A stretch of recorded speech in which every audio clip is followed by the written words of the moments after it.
Hi friends, my name is Bhavya Mangla. So today I have come with another interesting topic, that is the fifth phase of APQP, feedback, assessment and corrective action. It's a series going on of the 8 videos, wherein the first one was with respect to the overall new product development process. The second one was specifically with respect to the planning process. The next one, the third one, was with respect to the product design process. The fourth one was with respect to the process design phase. The fifth one was with respect to the product and process validation. This one is with respect to feedback, assessment and corrective action. The next one, the seventh one, will be with respect to engineering change process and how to go about it. And the last one, the eighth one, will be with respect to what are the challenges that industry faces with respect to new product development process and what can be done about that. So in this particular video, by the time you will complete listening it, you will understand what are the key outputs of the phase 5 of APQP, what are the expectation on the customer and what benefit organization can give, and what are the possible challenges that industry faces with respect to this particular phase. Well, somebody has very rightly said that feedback is a breakfast of champions.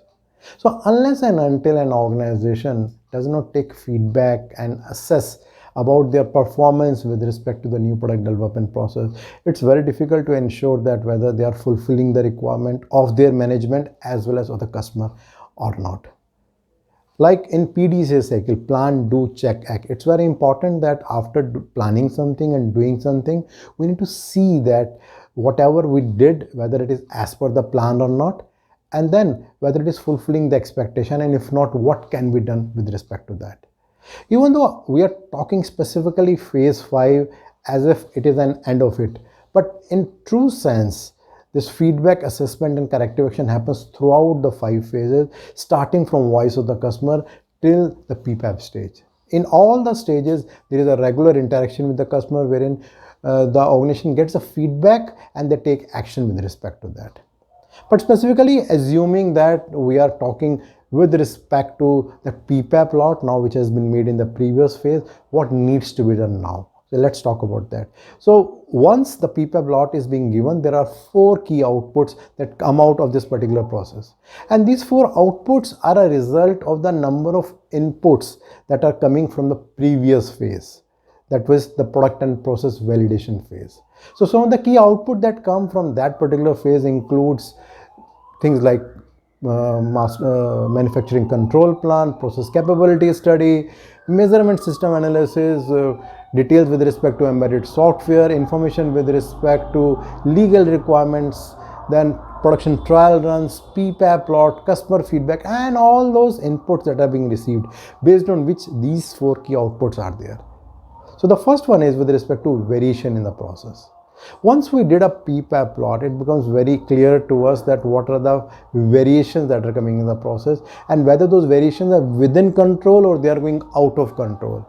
If they are going out of control, then there has to be some action that needs to be taken so that once the project is handed over to the production, there should not be any problem at that particular stage. One of the key way of checking the variation is by doing the SPC study, wherein by using X bar and R chart, we see that what are the special causes and what are the common causes. If there is any special cause, what needs to be done with respect to that so that we can avoid it in our routine production. Then the second one is with respect to delivery performance. Now, delivery performance is not only with respect to what we are committing to the customer, but it also with respect to what all has been agreed from the first phase to last phase, whether the delivery performance is done as per the customer requirement or not. Say for example, issuance of drawing, issuance of bill of material, PPAP plot, prototype trial, and anything and everything, whether all those delivery performances were done as per the timeline or not. If it is done properly, well, what good has been done should be maintained, and if not, what to be done to improve on that. The third one is with respect to customer satisfaction. Now, this all thing has been done just to ensure that customer is satisfied. And how can customer be satisfied? Customer will be satisfied by 3 key things: QCD, quality, cost and delivery. So it's pertinent that at stage to see that whatever quality target, say for example we agreed for 100 ppm, whether now the organization can make the PPAP plot with 100 ppm or not. Secondly, cost. Whatever targets that have been set, say for example the cost is 100, whether we have been able to achieve that particular cost or not. And the third one is delivery, whatever time frame that we agreed with the customer, whether we have been able to fulfill that or not.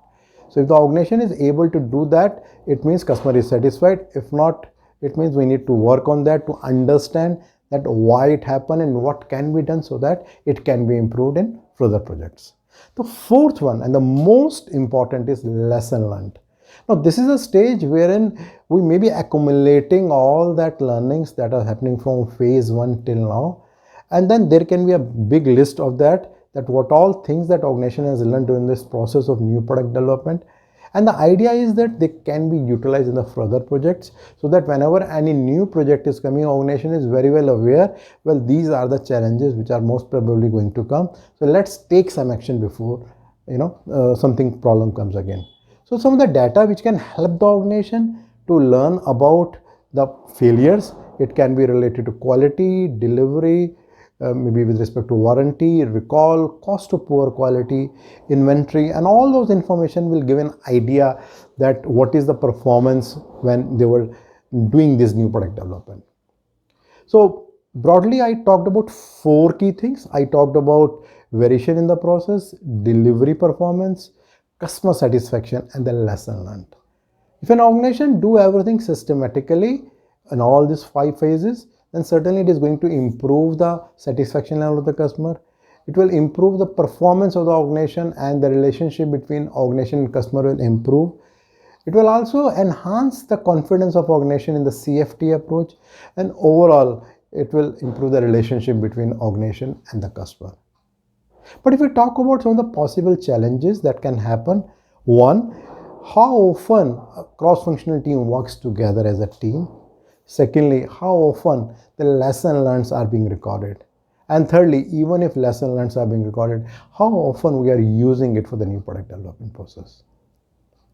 So broadly, if you see, I talked about the 5 phases of APQP so far. The next video will be with respect to engineering change process.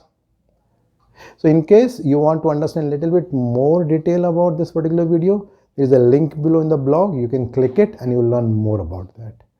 And in case you think that you are enjoying these kind of videos and they are helping you in any way, you can subscribe to my YouTube channel. And I'm regularly getting a lot of feedbacks from you, and all those feedbacks are very useful and empowering to me.